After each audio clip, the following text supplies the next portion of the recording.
Good morning and welcome to worship with us. We are here this morning to sing our praises to God. And so I invite you to stand up at your homes or here with us in service and sing out this first song. I was dead in my sin, but I woke up to see the light that is Jesus Christ. Arise, my soul. Remember this. He took my sin and he buried it. No longer I who live, now Jesus lives in me. For I was dead in sin, but I woke up to see the light.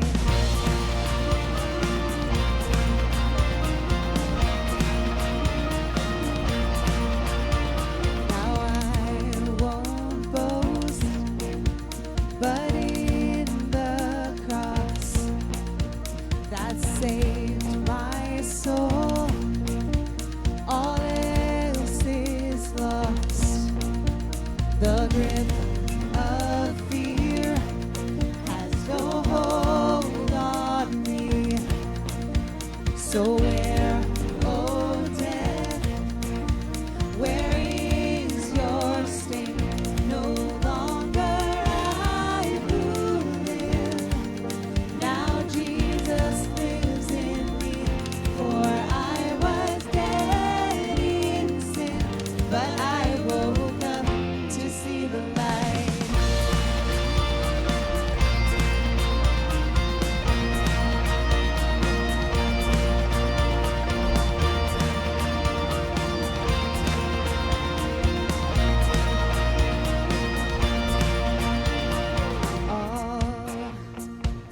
All of this for your glory.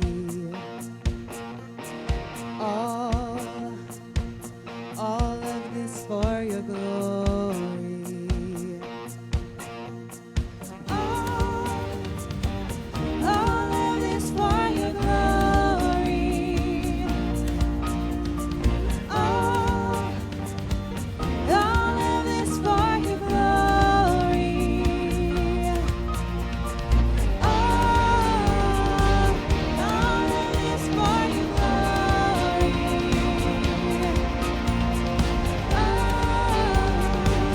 All of this for your glory. No longer I who live, now Jesus lives in me.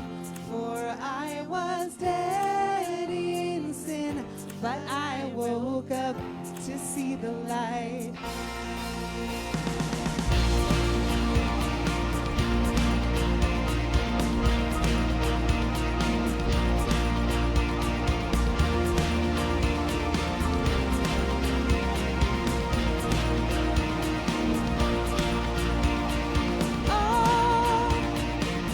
All of this for your glory.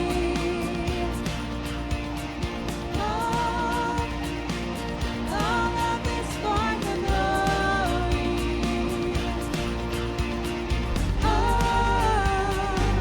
All of this for your glory.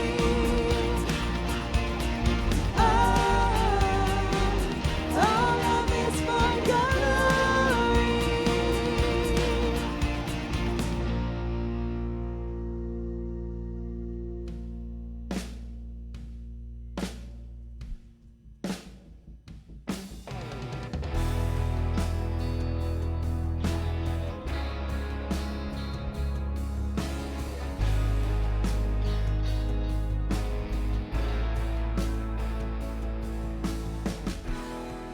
Your love is devoted, like a ring of solid gold, like a vow that is tested, like a covenant of old. Your love is enduring through the winter rain and beyond the horizon, with mercy for today. And faithful you have been, and faithful you will be. You've led yourself to me, and it's why I sing. Your praise will ever be on my lips, ever be on my lips. Your praise will ever be on my lips, ever be on my lips.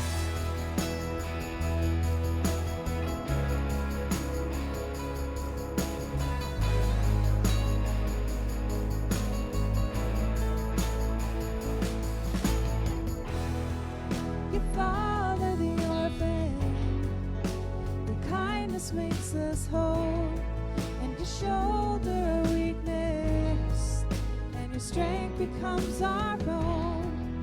You're making me like you, clothing me in white, bringing beauty from ashes. You will have your bride, free of all her guilt, rid of all her shame, and known by her true name. And it's why I sing. Your praise will ever be on my lips, ever be on my lips. Your praise will ever be on my lips, ever be on my lips. Your praise will ever be on my lips, ever be on my lips. Your praise will ever be on my lips, ever be on my lips. You will be praised, you will be praised. With angels and saints we sing, worthy are you, Lord. You will be praised, you will be praised. With angels and saints we sing, worthy are you, Lord. And it's why I sing. Your praise will ever be on my lips, ever be on my lips. Your praise will ever be on my lips, ever be on my lips. Your praise will ever be on my lips, ever be on my lips. Your praise will ever be on my lips, ever be on my lips.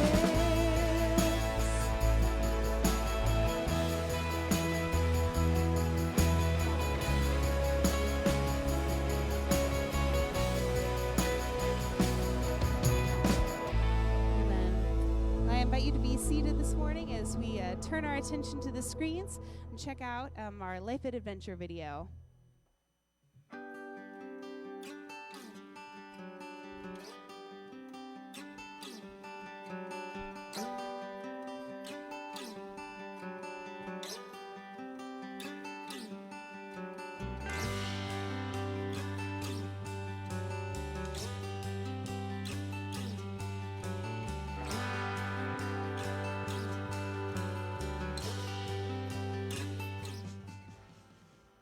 Good morning, and welcome to Adventure of Faith Church.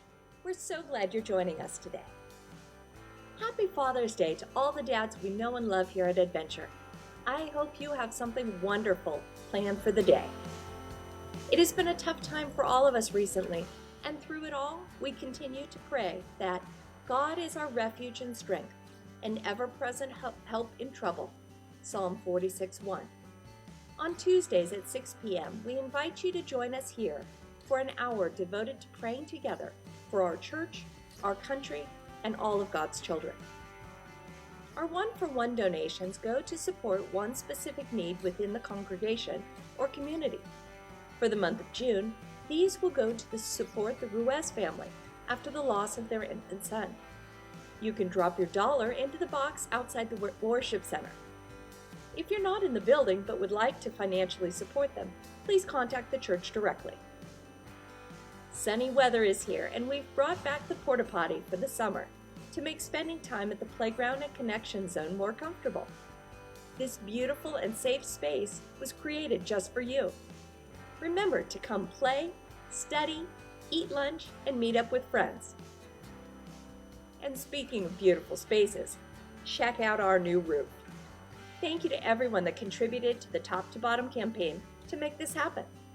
With a bit more, we'll be able to complete the campaign plan by replacing the flooring too. None of these wonderful projects would be able to be completed without you.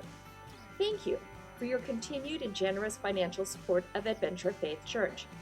You can mail, text, and electronically give your tithes at any time. If you have any specific needs, don't hesitate to contact the church, the staff, your elders, or deacons directly by phone, email, or text. We are always available to you.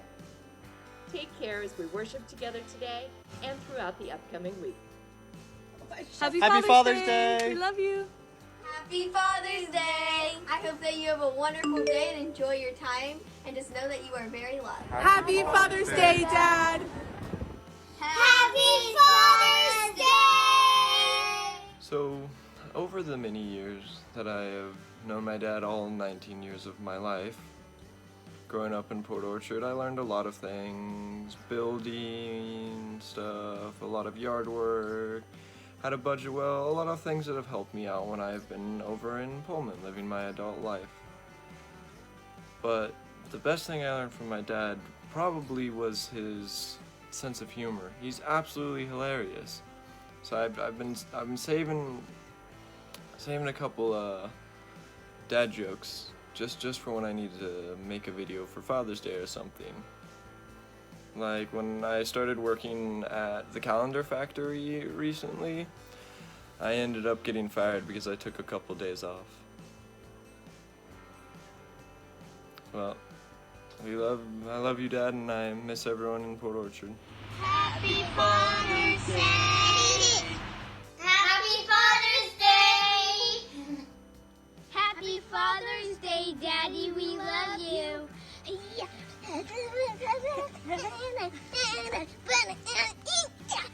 Happy Father's Day, Dad. We love you. Thanks for all your hard work. Happy Father's Day. Hey, happy Father's Day. Love you. Happy Father's Day. We love you. Happy Father's Day. I just want to thank you so much for everything that you've done for my career and my education and just all the support you've given me over the years. I love you. I love Dad because he's funny and he's nice and he likes to watch movies with me and John. I love Dad because he likes making jokes, he's nice, and he likes building windows with me and Ryan. Love you, Dad. Love you, Dad. Happy Father's Day, Dad. We love you. Happy Father's Day. We love you, Dad. Hey, Dad. Happy Father's Day from the Foremans in Iowa. We love you. Thanks so much for everything you've done, helping me become a better father and raise this family. None of it's possible without you. We love you. We miss you. Have a great day. Happy Father's Day. Happy Father's Day. Happy Father's Day. I like that. Okay.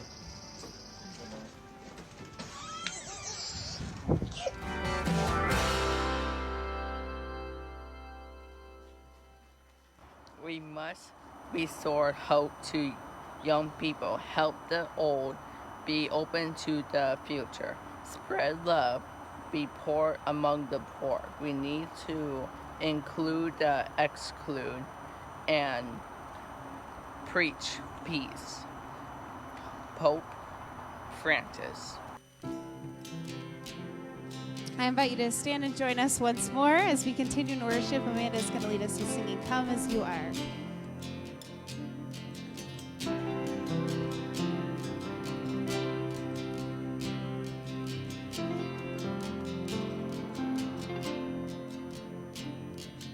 Come out of sadness from wherever you've been. Come broken hearted, let rescue begin. Come find your mercy, oh sinner, come kneel. Earth has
sorrow that heaven can't heal.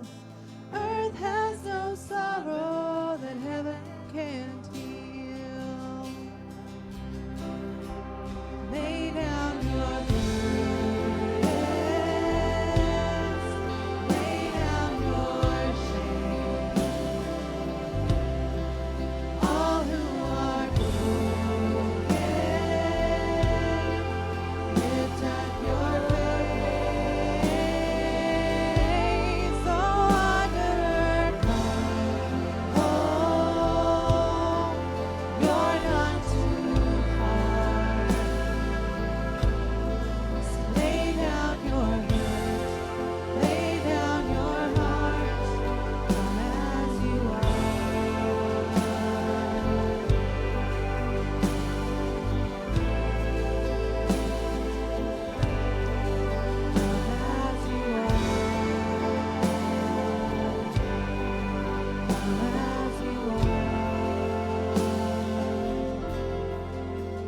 As you are.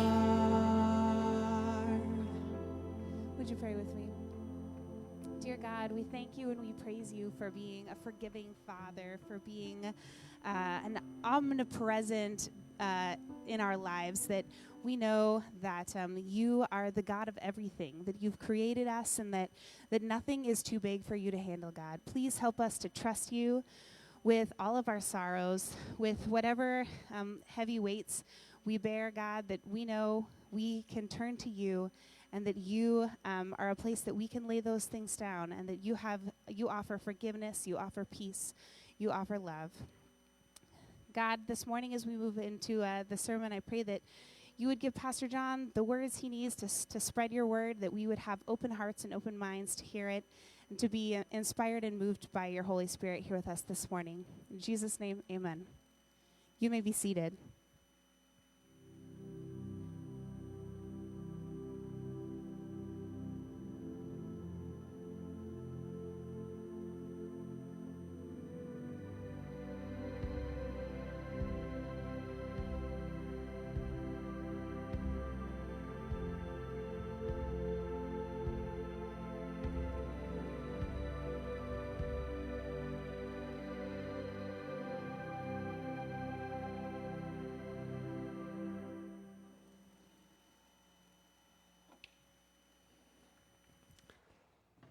Well, good morning, Adventure.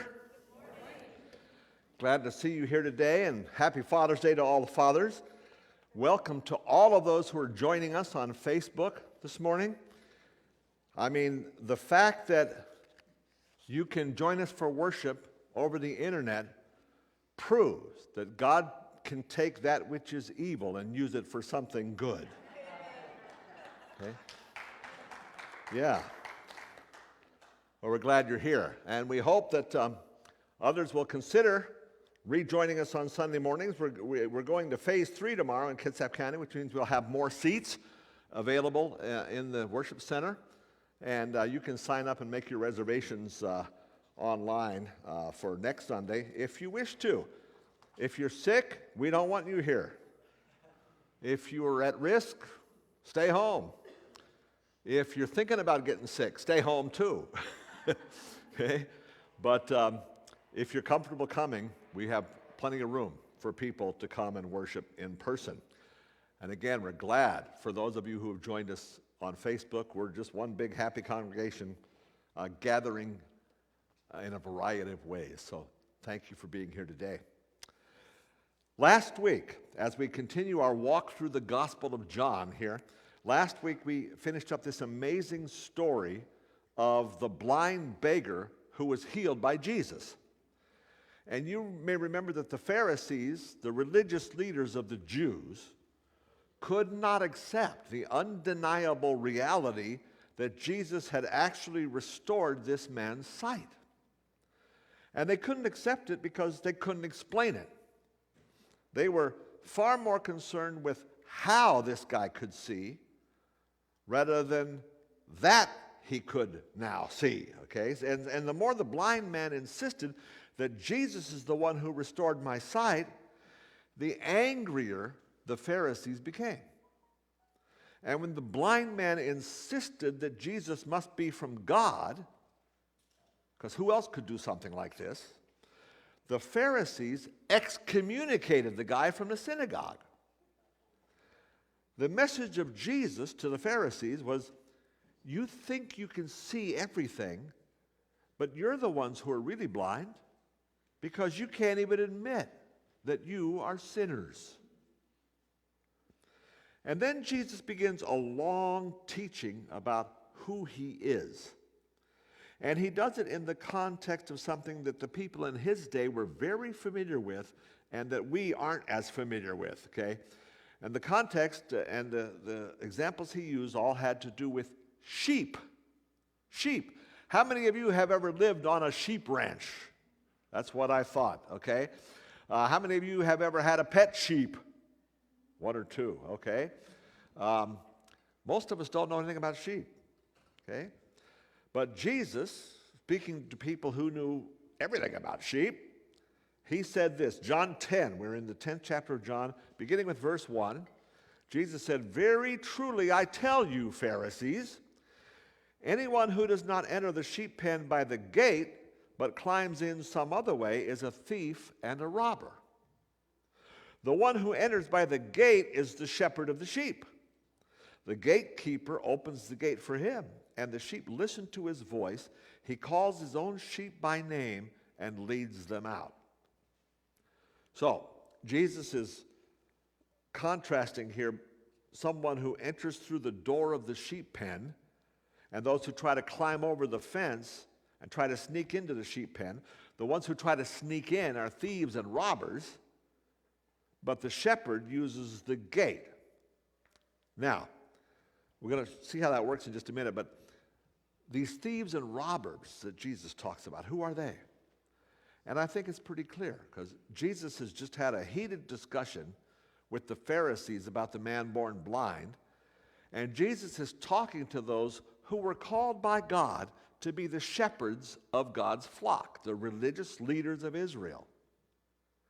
But they had just cast a healed man out of the synagogue, effectively rejecting a sheep who was in the flock of God. The thieves and the robbers Jesus is talking about are the Pharisees themselves, the religious leaders.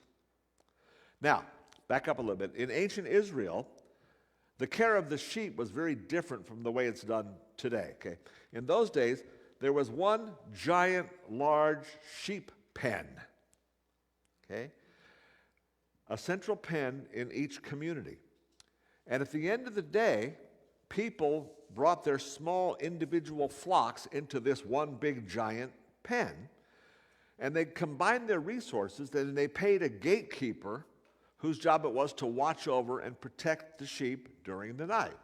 So the sheep would be surrounded by this big pen, a brick wall or a rock wall, and the gatekeeper would be at the door, and he would kind of watch over and make sure nobody, snuck in.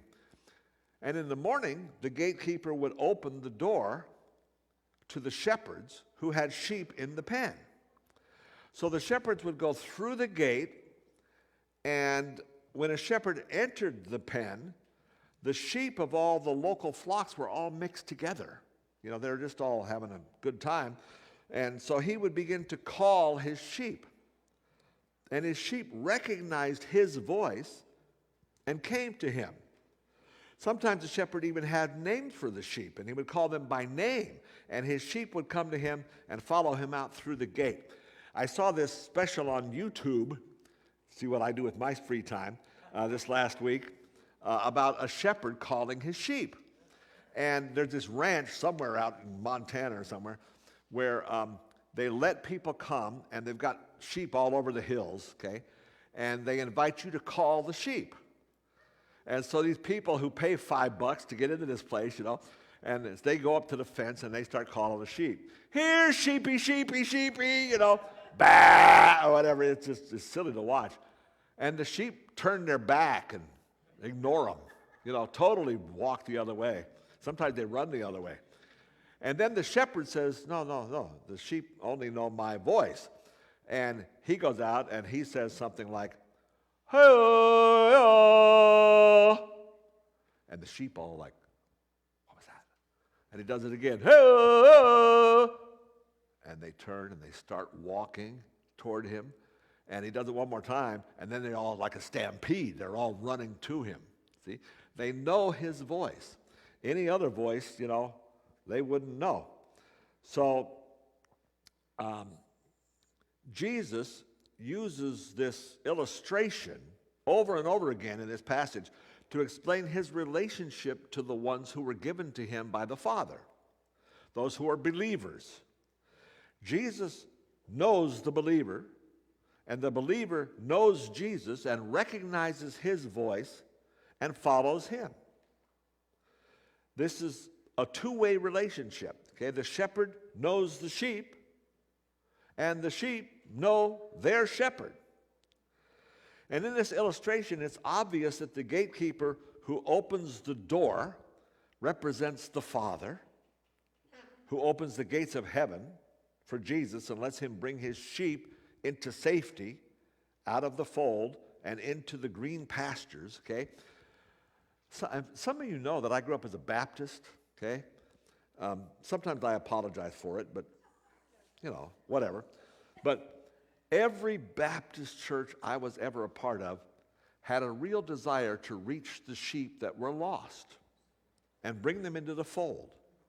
And one of their favorite hymns was called the 90 and 9. Some of you may know that hymn. And I still remember the words. There were 90 and 9 who safely lay in the shelter of the fold. This is straight out of a teaching that Jesus did. But one was out on the hills far away, far off from the gates of gold, away on the mountains, wild and bare, away from the shepherd's tender care, away from the tender shepherd's care.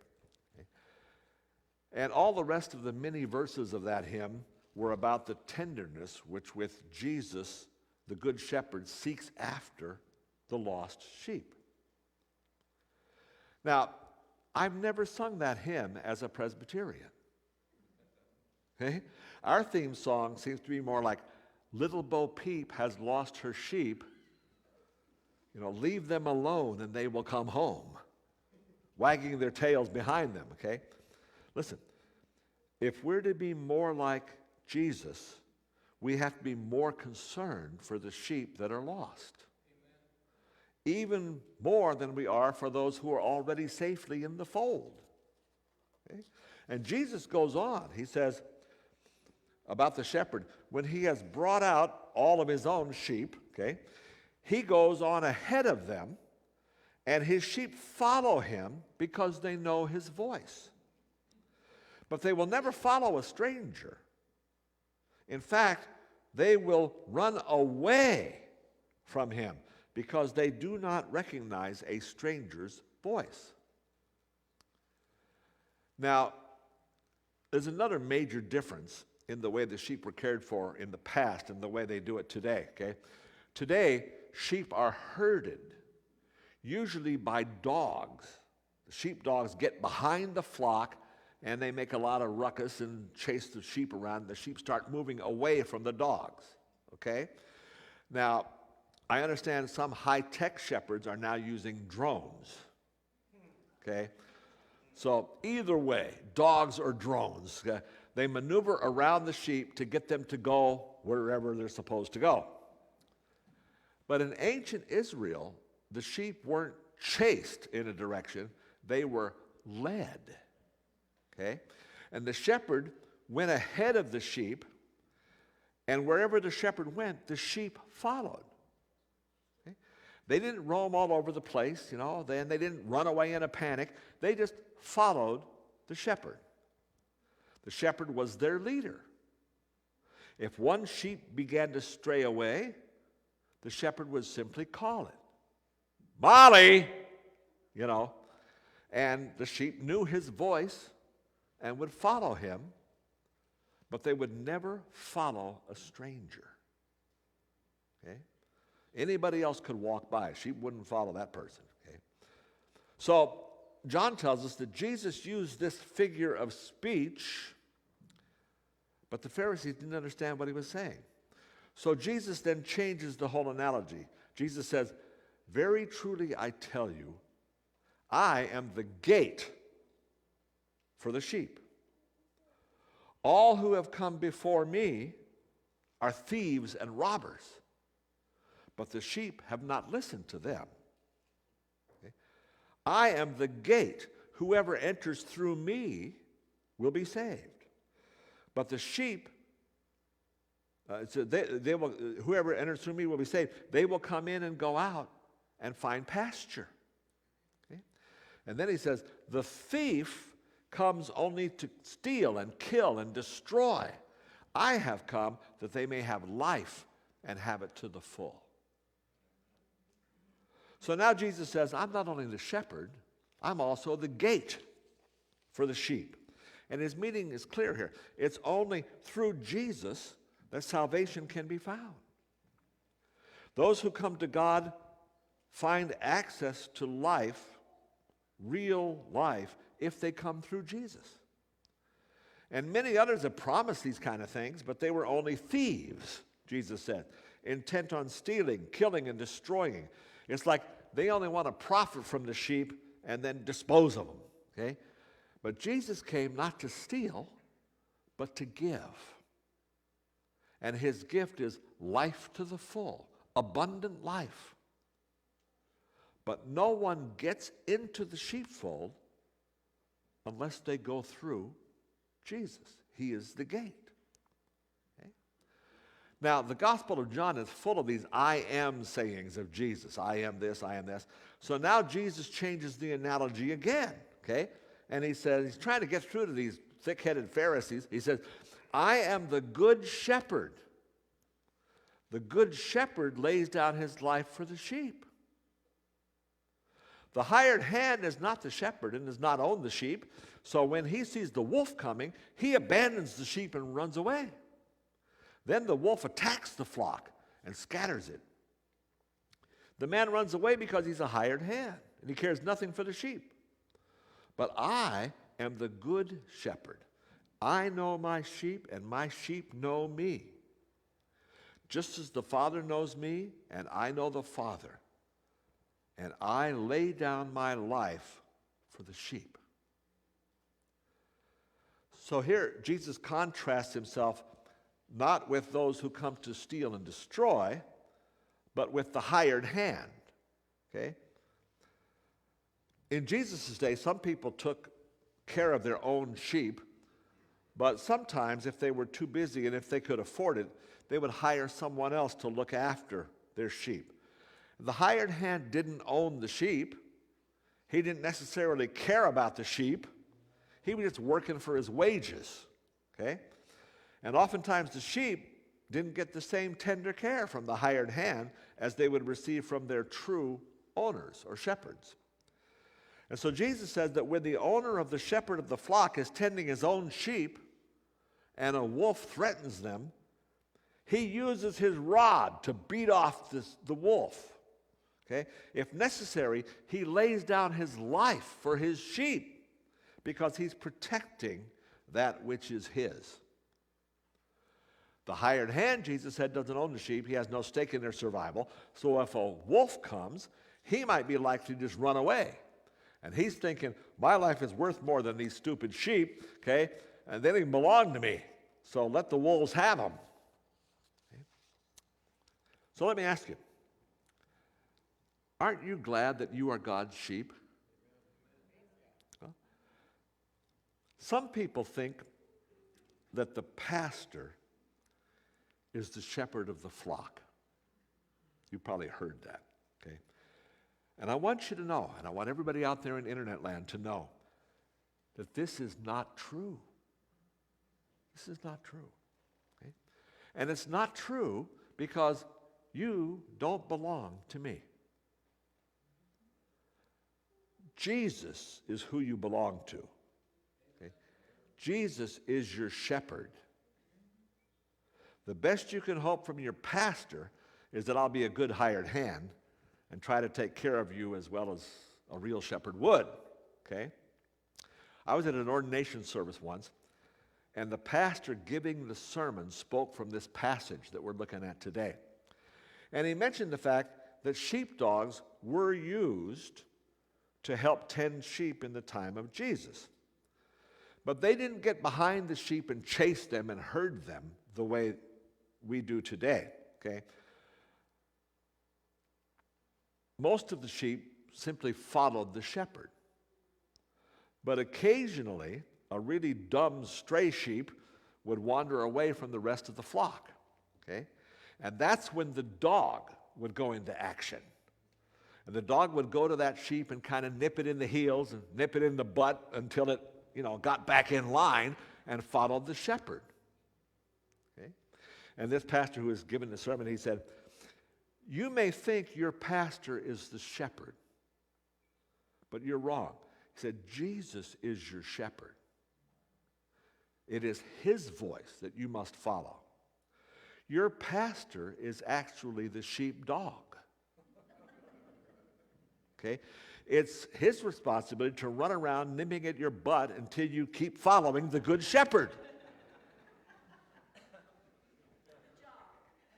Woof!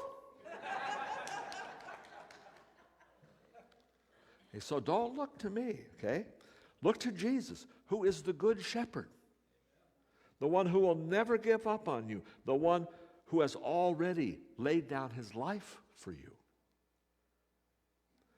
Now, in Jesus' day, the Jews were a very parochial people. They knew that they were God's chosen people, and they assumed that they were the only people that could ever be God's chosen people, and God would never grant his favor to anybody else.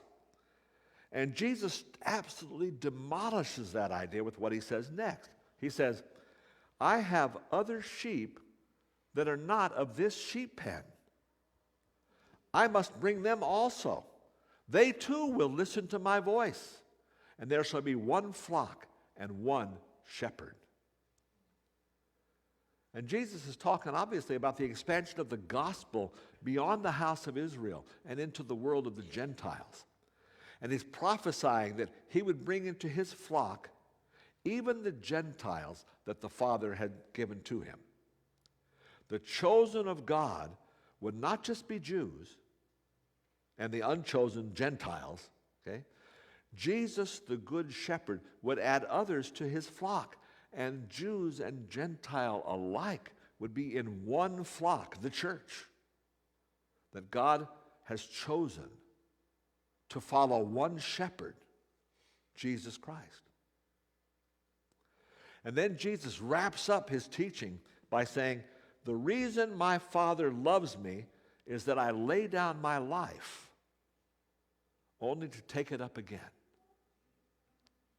He says, "No one takes it from me, but I lay it down of my own accord.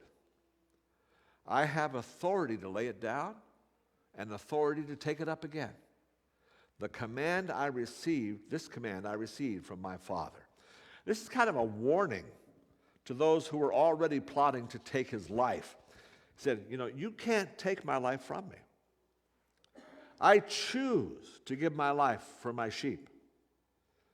But you have no power over me unless I give it to you." You remember on the night when Jesus was arrested, Peter drew his sword and cut off the ear of one of the temple guards. And Jesus said, "Put your sword away, Peter." Okay? Don't you think that right now I could pray to my Father and he would provide me with more than 12 legions of angels? Jesus could have stopped his execution at any time. He could have just prayed to the Father, and just like, a myriad of angels surrounded Elisha in the Old Testament, those same angels could have come to Calvary and brought Jesus down off the cross and wiped out all of his enemies. But the Father had a bigger plan for his Son. The cross was the plan. Amen. And it came to pass in fulfillment of the Scriptures. Now, this is important to remember. The death of Jesus, his perfect sacrifice for us, was voluntary. Pilate had no power over him. Caiaphas had no power over him. Annas had no power over him. The Roman emperor had no power over him. Satan himself had no power over him. He laid down his life for his sheep to save his sheep from something far worse than wolves or thieves or robbers. He laid down his life to save us, his sheep, from the judgment and the wrath of Almighty God, from the consequences of our sin. The Pharisees, the religious leaders, okay, they thought that they were the shepherds that God had appointed to take care of the people of Israel. But they had become utterly corrupted. And this was predicted and prophesied in detail by the prophet Ezekiel. At a very low point in the nation of Israel, Ezekiel had written these words to the people. He said, "Son of man, prophesy against the shepherds of Israel. Prophesy and say to them, this is what the sovereign Lord says. Woe to you shepherds of Israel, who only take care of yourselves.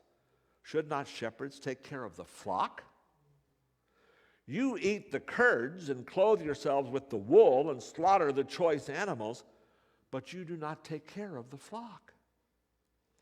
You have not strengthened the weak or healed the sick or bound up the injured.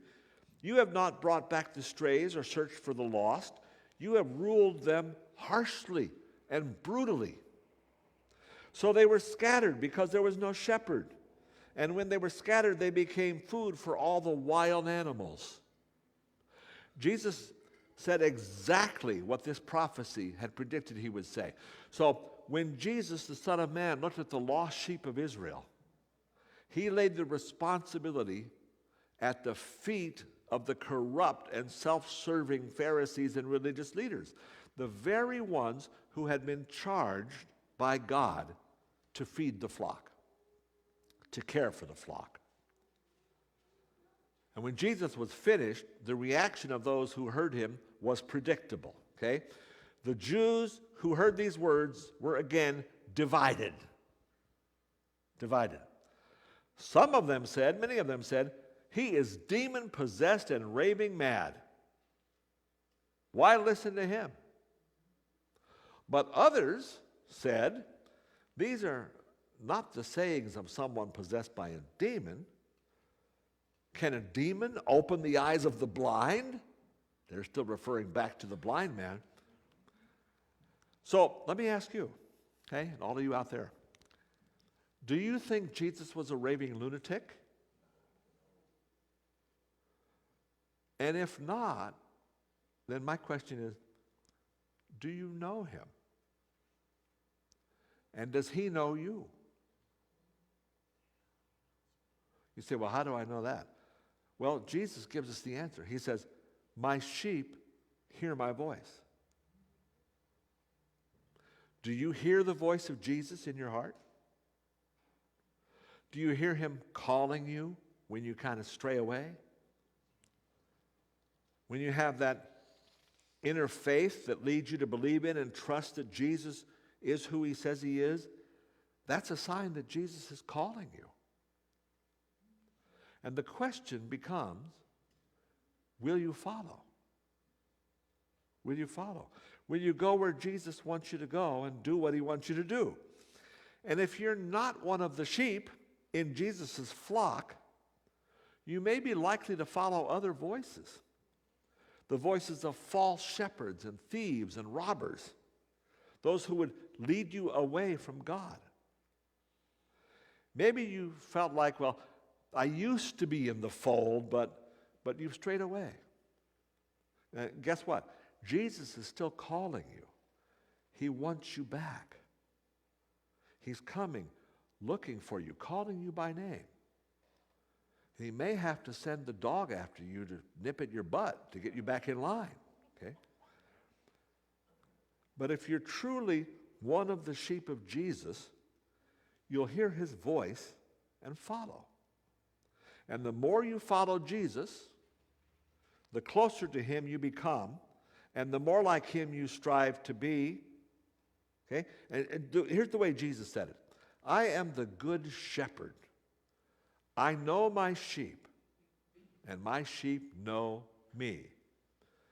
Just as the Father knows me, and I know the Father. This should be our goal as sheep, okay? To be as close to Jesus as Jesus is to the Father. And it all begins when we hear his voice and we follow him. This is God's word, straight from the mouths of Jesus to us. Let's pray. Father God, thank you for calling us to be part of your flock. If we weren't part of your flock, we couldn't hear your voice. We would follow other shepherds. We would follow the thieves and the robbers. But when we're part of your flock, God, we follow you. We're called to you. Sometimes we stray. Sometimes we get out of line. But we still hear your voice. And I pray that you would help us learn to be the kind of sheep that hear your voice and follow you. I pray that for every person here. In the name of Jesus. Amen. I invite you to stand and join us as we sing this song in reflection today and in praise of God being our good shepherd, and that we as sheep, when we go astray, we know that God will always be searching for us. This is Reckless Love.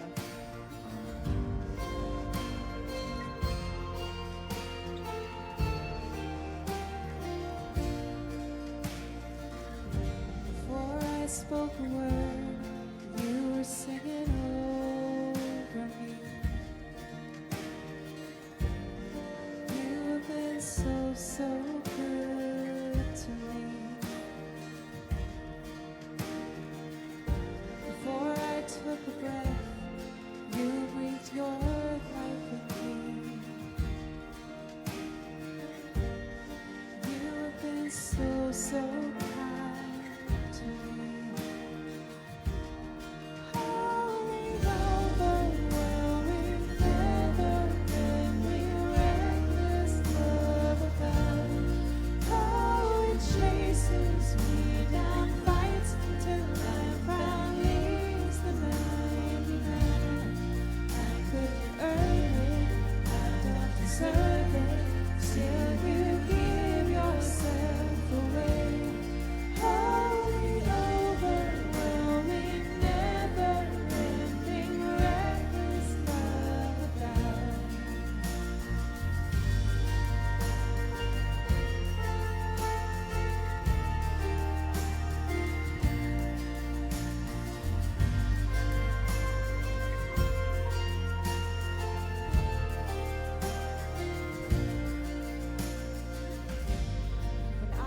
Your foe, still your love fought for me. You've been so good to me. I felt no worth, you paid it all for me. You've been so kind to me. Overwhelming, never-ending, reckless love of God.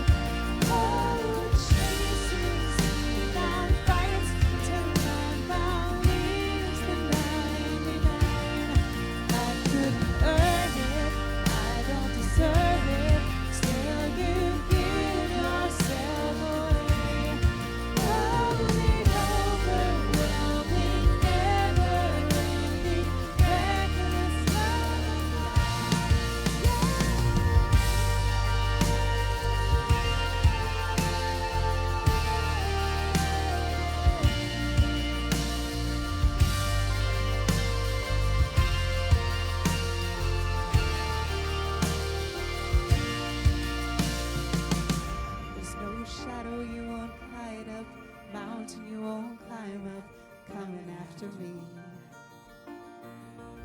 There's no wall you won't kick down, lie you won't tear down, coming after me. There's no shadow you won't light up, mountain you won't climb up, coming after me.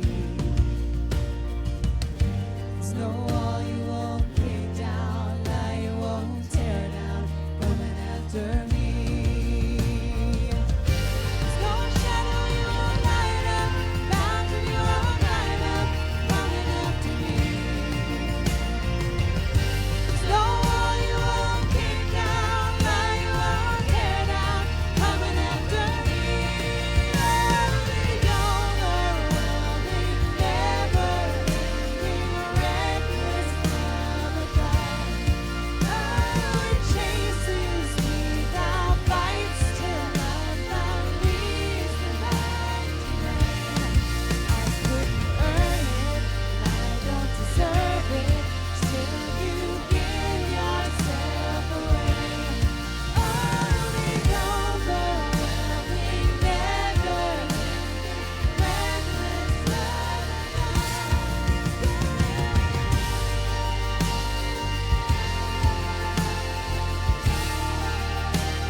As we prepare our hearts for offering this morning. Dear God, we thank you for the love that never fails us, God, that we were all once sheep, or maybe we are now, that have chosen a different path, that have turned away, that have gone astray, God, but that you have a heart for each one of us. You don't let us go, and that you're just a presence that will always have a love and a direction for us, God. Please help us this morning to hear your words, to follow where you would lead, and to have a heart for our community, that we feel the desire to share that love, to bring in other sheep who are lost, God. Please help us to be that light for them and to help share your love out in the world. God, this morning as we prepare to close in song and then bring our offerings to you, I pray that we can do that with a humble heart and a heart of thanksgiving, that everything that we have, God, is a gift from you, and that this is our opportunity to say thank you, to give a portion back. Please accept our gifts. Please use them to fulfill your will here in our church, our community, in the world. We love you. In Jesus' name, amen. We're going to close with a song. Then I invite you to drop off your offerings on the way out. There'll be plates back by the door. This is Waymaker. We started it last week singing a song about the wonderful attributes of God. So I invite you to join us.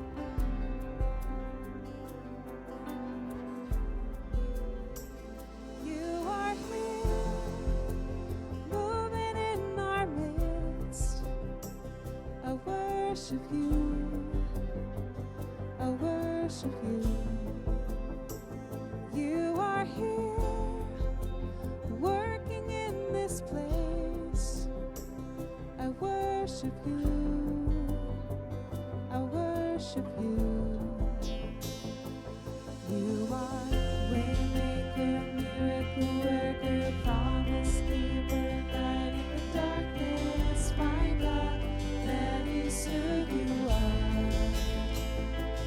You are waymaker, miracle worker, promise keeper, light in the darkness. My God, that is who you are. You are here.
you're working.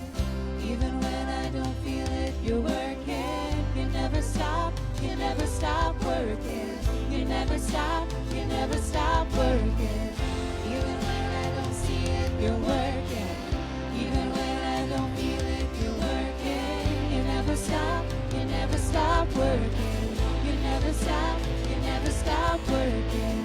Waymaker, miracle worker, promise keeper, light in the darkness. My God, that is who you are.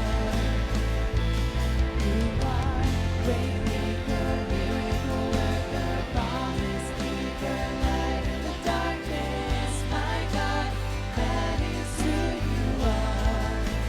That is who you are. That is who you are. That is who you are. That is who you are.